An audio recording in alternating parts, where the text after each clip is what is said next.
Welcome to another episode of the Crime to Talk podcast. I am one of your hosts, Chris. Some of you may know me as Chris on Crime, and this is Angel, and you may know me from Hey Girl, Let's Talk Crime. So before we get into this story tonight, I want to first say thank you to everyone who has joined us for the last two episodes. We are still very new and still trying to figure a few things out. So thank you for being patient with us. As some of you guys may know, I am in one place and Angel is in another place. So we are recording collectively and we're still trying to figure out the flow of things. So I appreciate you guys for sticking with us so far. We will get better as time goes on. And I appreciate you guys. So thank you.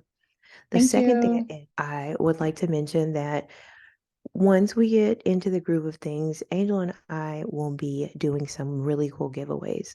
So, in the episodes to follow, we will be mentioning something of importance or relevance, and you'll have to listen through the episode to get that information.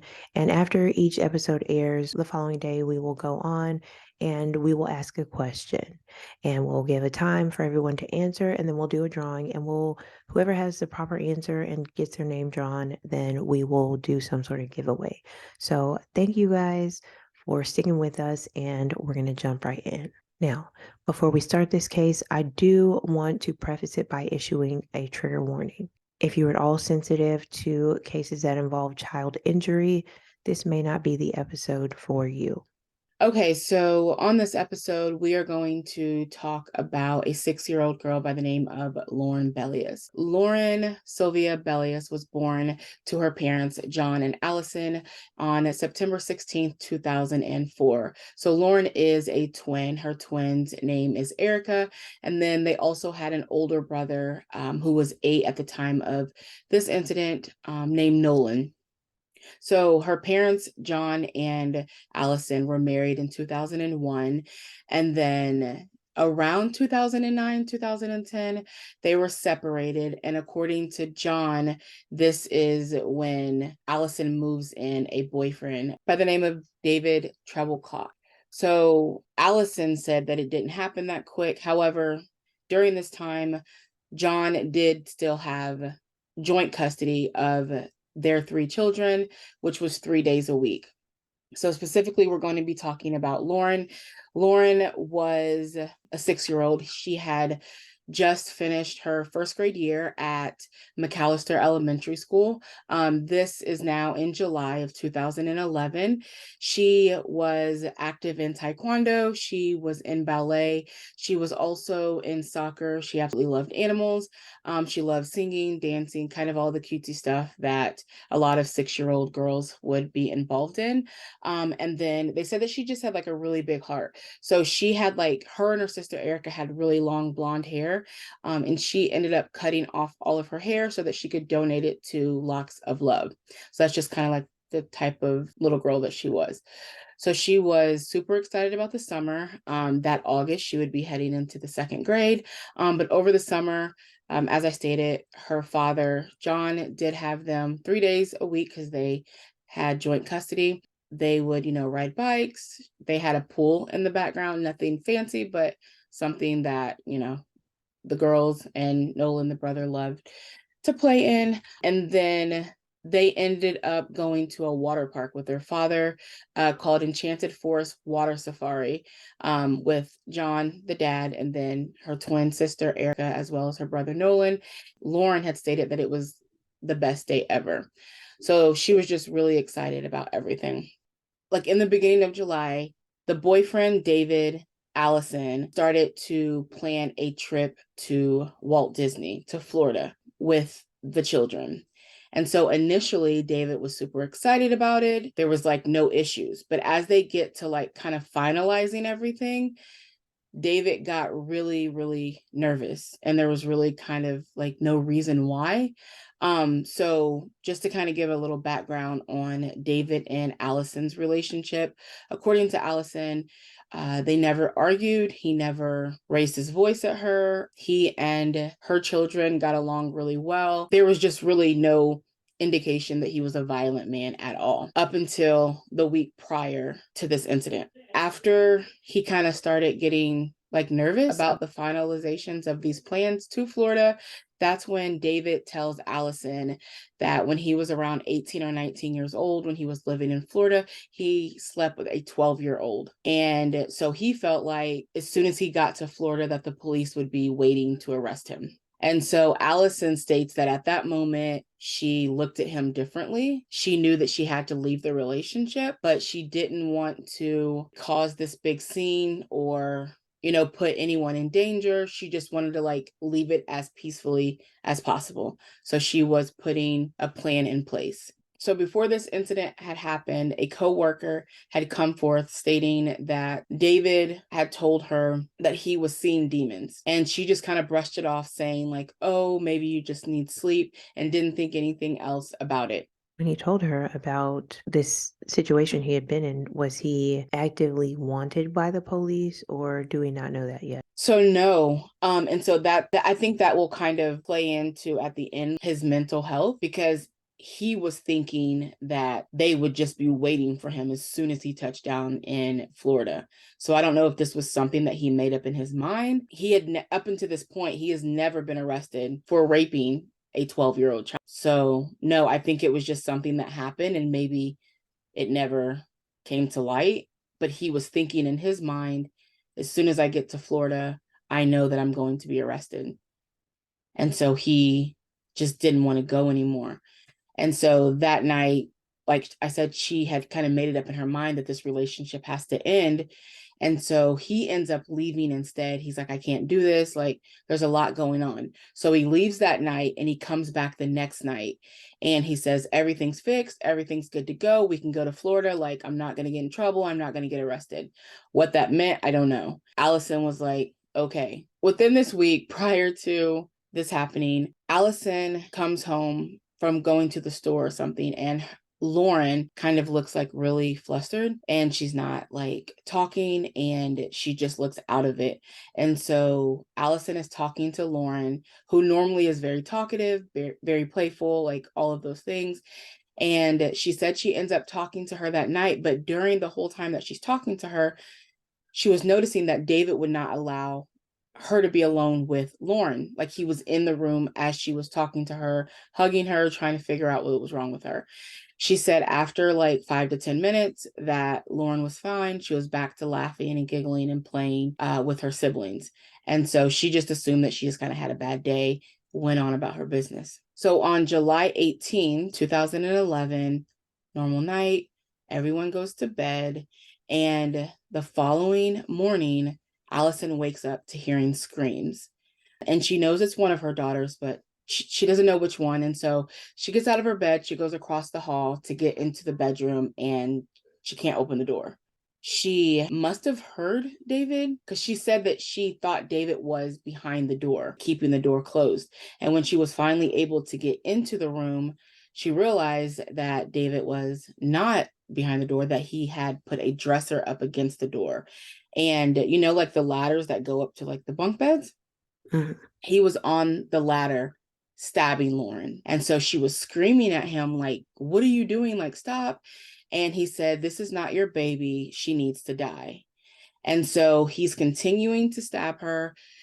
Allison goes up and tries to pull him off of her. At that time, the whole ladder and the rails, the whole thing comes off of the bunk bed, and Lauren falls off the bed, lands, and he continues to stab her. And then Allison gets on top of him, and she's trying to get the knife from him. And so she goes back over to Lauren and tries to give her CPR. He comes back, pulls her off, continues to stab her.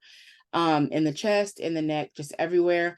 At one point, the knife slipped and it actually stabbed Allison in her chest. And so at that point, she was able to gain control of the knife. She did cut her finger pretty badly, but then she was able to get on top of David, who had went back to Lauren, and she attempted to slit his throat. But the knife was too dull at that point. So then she starts stabbing him in his neck and in his back. He falls out. She assumes he's done. Good Lord. Yeah, it was it's really brutal. So she's obviously back at Lauren trying to do CPR. He comes back again, and they just keep doing this for 25 minutes. So she stabs him again, and he like falls kind of like partially in the closet. And she has Erica and Nolan run to the neighbors, and then another neighbor had heard screams, and so police were there rather quickly. She takes Lauren outside to the front yard and is performing CPR. So when the ambulance come, Lauren goes in her own ambulance. And then they take Allison and then David. By the time Allison gets to the hospital, she said that they were already cleaning up. Lauren was dead. She was gone. She said that she's holding her daughter's dead body when like the detectives come in and starts telling her why David did what he did. This David said he did this and this is why. But she was under the impression that David was dead. And he's like, no, as soon as he got in the ambulance, he was alert and talking. So What? yeah, it was, yeah. So she was obviously very, very upset. He ends up getting charged with second-degree murder. Once he's released from the hospital, he obviously goes to jail. Fast forward, they end up going to trial. 2 months after Lauren was murdered, her brother, Nolan, wakes up in the middle of the night and he goes to his mom's room and he's like, I have to tell you something. I don't know if it means anything, but I really have to tell you. He tells her that the night that she had come in there and was speaking to Lauren, and Lauren was like really out of it and kind of not herself, when she was gone, because I guess she went to the store, Nolan was walking down the hallway to his room. And when he passed his sister's room, he saw David in there with Lauren. Lauren was changing into her pajamas, but at the time that he walked past the room, Lauren was naked from the waist down. And David was like sitting next to her on the bed, like telling her how pretty she was and how much he loved her. And when he looked up and he realized that Nolan was standing there, he got up and he was like, can you excuse us? This is a private conversation, and closes the door. Allison freaks out like, oh my gosh, that's why she was acting that way, because he was violating her. And so she calls the DA the following morning. Once they go to trial, so in the state of New York, the defendant actually has the right to choose a jury or a judge to make the final call. David had chose to have a judge trial. What is Trial it? by judge? Trial Yes. by judge? Yes, I watched the verdict and it was like 15 minutes long, and the judge was just talking about how he hated the fact that he had that option, and how like a jury can have other people to talk to about the evidence or what it sounds like to them, but when it's just a judge doing it, like he's the only person making the decision, he doesn't have anybody else to talk to about perspective or any of those things. I think he was kind of preparing the family for the verdict, and he ends up saying that David is guilty of this crime, but he is not criminally responsible. The family was obviously outraged. And then there were just so many things that, to me, if you're insane, it's kind of like you don't think certain things are wrong, but like the fact that he barricaded himself in the room. He also deleted everything from his hard drive. He also tied the dog up in the garage, so the dog would not interfere in any way. Like, to me, that sounds like premeditated, like you knew what you were doing.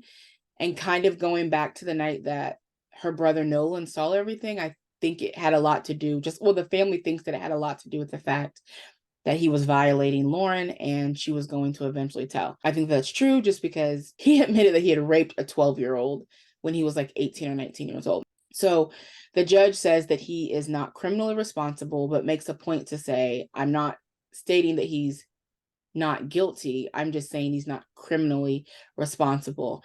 And so he ends up sentencing him to 1 year psychiatric facility.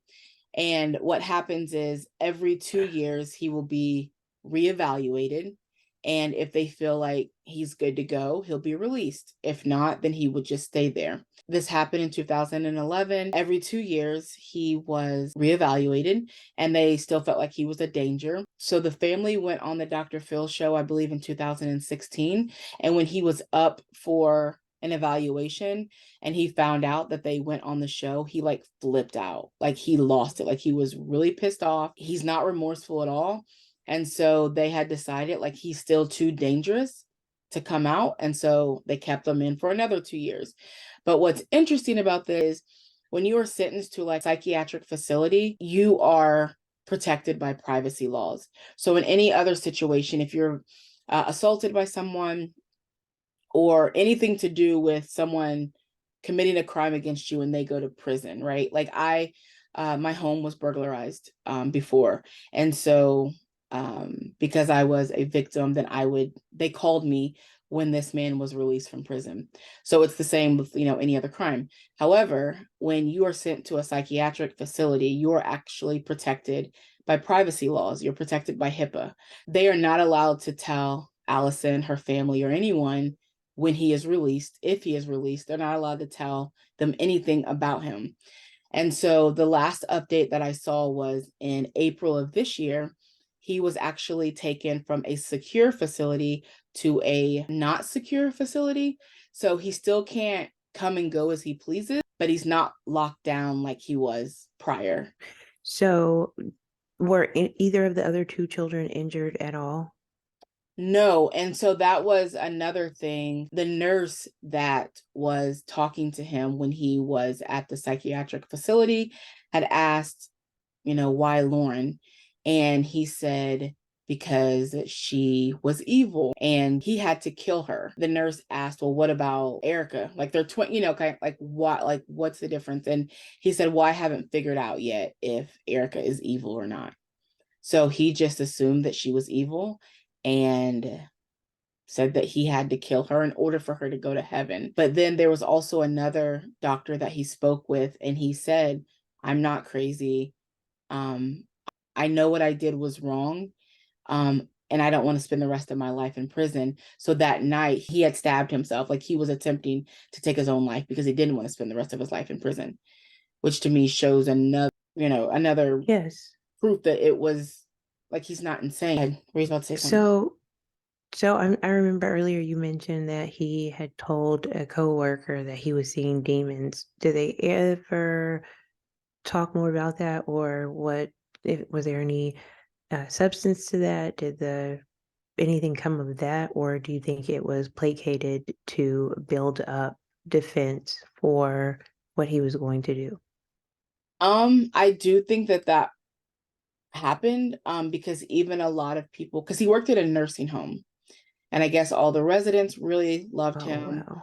Yeah, all the people really loved him, even in Allison's home. Even though they didn't see him often, they just thought he was a nice guy. Even John, the father of the children, said that he would always ask his children, like, how is David? Like, are there any issues? And there were never any issues. He just kind of thought he was really quiet, really shy. He played video games, but outside of that, there was kind of like nothing that said this is a violent person kind of deal. They did end up diagnosing him with paranoid schizophrenia. Yeah. So I don't know. They just said that they feel like he just had like an episode that night, but because of all the stuff that he did prior to killing her, I guess setting himself up to kill her, the family just doesn't believe that he is insane or that he has any mental issues that would cause him to do that, or a lot of the legal team, let me say that. So what was really sad was after this had happened, John the father had blamed Allison for getting their daughter Lauren killed, basically saying if you didn't bring this random guy around, she would still be here. And so he kind of started spiraling out of control, so much so that Nolan, the brother, had called his mom, Allison, one day, like crying and screaming on the phone. Dad's weaving in and out of traffic saying he's going to kill us all. Dad says that's not what happened. I can't, like he's going through it without his child. But he said I would never, try to kill my children or anything like that. But in the process of all of that happening, Allison just felt like their kids were not safe around their father, and she ends up getting a protection order against John. And so at the time, that was like in 2016 when that happened. So I don't know how long it happened or if there was ever like a reconciliation, because they did go to the Dr. Phil show, but I am not sure. But I do know that in 2020, John Belius did die. Oh, man. I don't know if that had to do with his alcoholism. I did find his obituary and it didn't say exactly how he died, but it did say that he did die in 2020. And again, I don't know if he and his children had reconciled by that point. That's so tragic. I mean, Yeah. to, I'm sure, the separation from his children um, Yeah. may have had some effect on that because I would be heartbroken without my children. And I'm sure that, that contributed deeper deeper into the decline of life. I mean, the continued alcoholism and any other type of contributions to his demise. So that is really sad. I hope he and the children had the opportunity to reconcile. And Yeah. I haven't seen that episode of Dr. Phil, so I will. I do want to watch and see, watch the details on it. That's really, really heartbreaking. It's like really sad. I don't, and I never victim blame, because the only person in this situation that's responsible for the death of Lauren is David Treblecock. Yes. However, I will say that I think that parents have a responsibility to their children, to keep them safe and to make decisions that protect them at all times. And so I think that it was dangerous for her to allow him to be around them like any second longer after she had found out that he had raped a 12-year-old child. But again, I'm not victim blaming, but it's just, I don't know. I'm not saying that, if she would have left, it would have changed anything, or if he would have snuck in, and I don't know. And I don't even know if he had violated her in any way prior to that night that Nolan had seen. So I don't Yeah, know if this was that's an a question. ongoing thing. Yeah. And then Erica had never said anything. And they're what, 16, 17 now? Nolan was 2 years older at the time. That's one of the questions I would have probably is, I mean, of course, we won't get that question answered, but one of the things I would be looking for answers on is if they believe that this was something that had been done before, if it was just that night that it happened. And also if they confirmed, because I know you said he was charged with second-degree murder, but was he ever charged in, or were they ever able to prove any type of sexual assault on Lauren? That I don't know. Because this happened 2 months after her murder, Mhm. she was already, the funeral had already happened. Right, So there was anything about, taking the body back out, or, nothing, none of that right, happened. I think that her mom just assumed, oh, this must have been why she was acting the way that she was acting, and kind of coupled that with the fact that he told her that he had raped a 12-year-old child. So right. I don't think that it was proven or anything, but I don't know, I think at that point it almost didn't matter Of because course. he had taken her life, maybe. So I don't think that it had any, because he was never charged with that. It was Right, just second, that's yeah, my it was next just question. second-degree murder. Yeah. So he was never charged with the rape or assault or anything of Lauren. And then there So was never any proof, or you didn't see anything about the 12-year-old girl he had claimed to. no. And that's what I'm saying. Like, I don't know if it was kind of one of those situations where, because about secrets and people just keeping stuff until they die. If it did happen, the girl just maybe never said anything, or she was terrified, or she's going through a lot, or whatever the case is. But he's never been charged with that. And I didn't see anything about it in the trial, or anybody looking into it, or anything like that. I do know that he was in Florida at that time because he had a marijuana charge, a conviction when he was 19 out of Florida. So I know that he was in Mhm. that area. So I don't think that he's just making that up. I think that it did happen. And then maybe, just getting He was spooked about it. paranoia. Yeah. Yeah.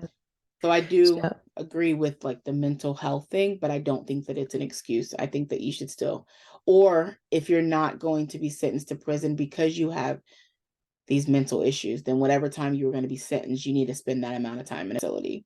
yes, a secured facility, because Yes. now in the event that he does get out, since there's Yep. no notification for the Yep. victims, they may still be in danger, Yeah. especially since he hasn't said he has no remorse and, he did Yeah. these things because of that.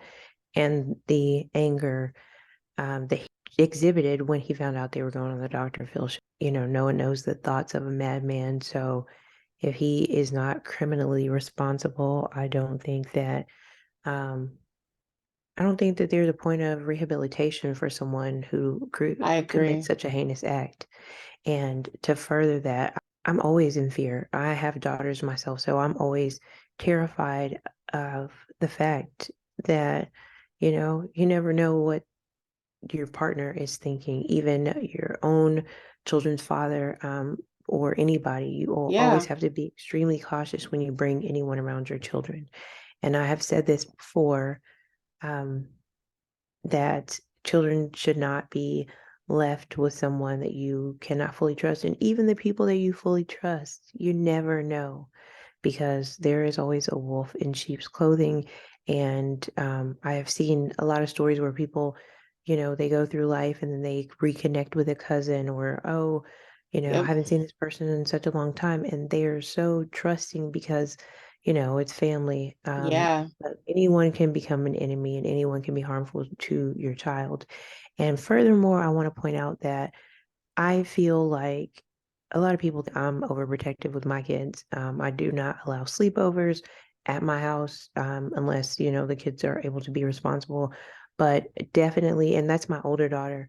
But I do not let my kids stay at anyone else's house at all. If Same. it's not my Yeah. house or their father's house, and from time to time they can stay with their grandparents, I don't let my kids stay away from home. Yeah. And I do welcome, parents if my kids are going to have company here. My youngest daughter is not allowed to have friends over unless their parents are here, because I don't want to be responsible for anyone else's kid. I just feel like outside of school, children would be a lot more comfortable to maybe repeat things that they've heard or Yeah. seen at home. And I also don't want my kids exposed or overexposed to things. You can't protect your kids from everything, but Right. I believe that you do have a responsibility to your kid to protect them as much as possible. And you never know. These days there are all another question, was there any, did they ever say if there was any type of alcohol or drug abuse from David? Was he under the influence? Was that ever discussed? No, I didn't see anything about it. They just literally said that it was an episode. He was having a break in reality, and he had no idea what he was doing, even though he had set up all of these things prior to doing it. And um, one of the lawyers stated that he was interested to know what was on his hard drive, like why he would want to destroy his hard drive before killing Lauren. And so on the show, on the Dr. Phil show, even though Allison had said that there was, kind of nothing indicating any type of like violence or disrespect or any issues between him or the children, he did kind of lay out the fact that, the week prior to Lauren's murder, that he had told her that he had raped a 12-year-old, but he stated that he had had sex with a 12-year-old when he was 18 or 19 in Florida. But then also it was stated that he was cheating on Allison, and then he was still in contact with the person that he was cheating on her with. And then also he was scared that people would see his conversations, as he was addicted to sex as well as cyber sex, which I guess is kind of equal to like sexting these days or whatever. And so Dr. Phil had asked Allison, like, did you ever see any of the messages that he wrote? And she said, no. I don't know, like an indication of his mind frame, but there was never any talks of him being under the influence of drugs or alcohol at all in the relationship or during the time that he killed Lauren. Well, he's a sicko either way. Yeah. And may Lauren rest in peace. And of course, prayers to her family. That's such a tragic story. And it brings me back to the fact that, once these things are done, they cannot be undone. And so we have to try our best to protect our kids from the jump, because that is something that those other two children will never, ever forget. That's so traumatic. And, you know, the sense of guilt that the mother is already going to feel, but also the siblings, because what could, they have done to stop this? This is a situation where a man took his own, he made his own decision to Yeah. harm a child. And so I think it's crazy that they were stabbing each other for 25 I minutes. know. That's a That's very long bizarre. time. That's a long, long time when you think about being stabbed. Like, that's an extremely long time. And that's like literally a night of horror. Like, I couldn't even imagine. And she just said that she knew, like, at one point, she just knew, like, I'm going to lose my daughter tonight. But she said the biggest regret that she had that night was not making sure that David was dead. Yeah, that And yeah. And even what you just said about, the kids feeling like, because even Nolan, I guess Erica, her twin, kind of just tries to act like it didn't happen. Um, Her mom did put her in therapy, but the therapist said she wasn't speaking to her and she wasn't going to force her to speak about it. But until she was ready to speak about it, like, she couldn't help her. But she just kind of acts like it didn't exist. She doesn't want to talk about it. She doesn't want to be around people who are talking about it. And then Nolan, the brother, just has a lot of guilt. He told his mom, "What if I had a hammer and I could have went in that night?" And it was just, I don't know, it's just like really, really sad. Because, Allison's like, you were 8 years old. Like, there was nothing that you could do. You did everything that you were supposed to do, which was stay safe.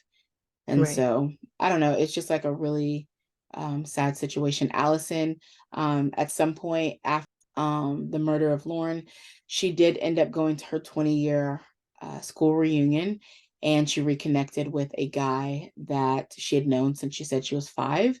They ended up hitting it off. They got together. After 3 years, they were engaged. Now, this was back in 2016, so I'm not sure if they're still together, but she said that it was just really difficult because anytime that they'd gotten into like even the smallest argument, she would be like super on edge, wondering like, well, what's going to happen now? Is he going to kill my daughter? He's going to kill my son? He's going to kill me? Like, and just having to live like that, I know is very traumatic, and it's just super, super sad. But I don't think I could yeah, recover and ever yeah, date again after, especially now when my children were in the home. And I'm not judging yeah. her, but No, of I course. just, that makes me feel terrified. I mean, myself. And I don't know. I think that in today's society, since I see so many of these cases, and this is now a thing that happens every single day, I think there's a certain climate that people have the insensitivity, or let's see. I think that there's a certain climate where people are starting to feel that this is an everyday occurrence. But it does not matter how many of these stories I read, I am still always just as blown away, heartbroken, completely just shocked at the brutality in some of these situations. And I don't understand how people could be so senselessly violent to a child, a defenseless child. I don't think that if you harm a child, I don't think that you should have the option of any type of saying I'm crazy or I had issues or any of that. I think that you should be automatically punished. That's my opinion. But I mean, a child is the most innocent being that there is. You cannot, there's nothing that a child could do, in my opinion, that would warrant being harmed. And I think we need to stress the protection of our children. Yeah, And sometimes that means choosing to stay single. Sometimes that means choosing to work 2 or 3 jobs to live in a better area, or that means being strict on your kids and not allowing them exposure to certain people or certain yeah, things. And you're going to get judged either way. Your kids are going to say it's not fair. I remember my parents would not let us leave the edge of the driveway. That was our line. And I would sneak out, not out of the house, but I would sneak tip past that line every chance I got. yeah, But the older I got, the more I understood why my parents did not yeah, want us crossing for that line. sure. And now that I have children of my own, I mean, some people think I'm old school, but I absolutely agree with that. You can go to the edge of the driveway type of parenting because Yeah, look at the world we live in. Your yep. kids are not safe anywhere. And now in a lot of cases, we see they're not even safe at home. That's terrifying. So, oh, my heart breaks for that So, family.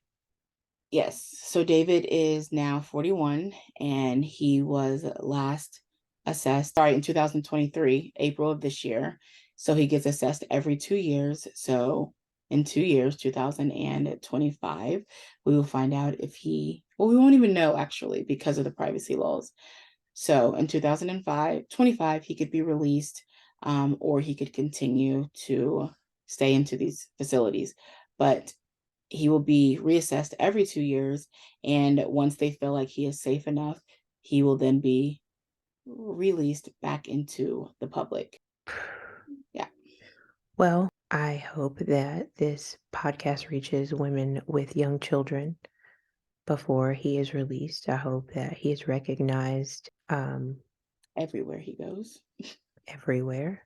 Yeah. And ladies, I encourage you, and men, because we know that there can be violence from any gender. I encourage you guys to date separately from your kids, or just do as much digging on people that you intend to have around your children as possible. And you can never be 100% sure, but protect the children at all costs. Anything else?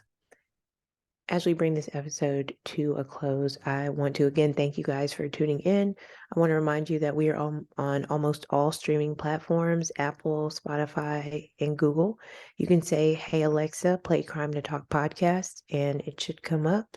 We're also on YouTube. So if you're listening to this on a streaming service and you want to get some visuals, head on over to YouTube, Crime to Talk, and you will see the both of us. There's also pictures featured. Lauren. Or There are also pictures and visual.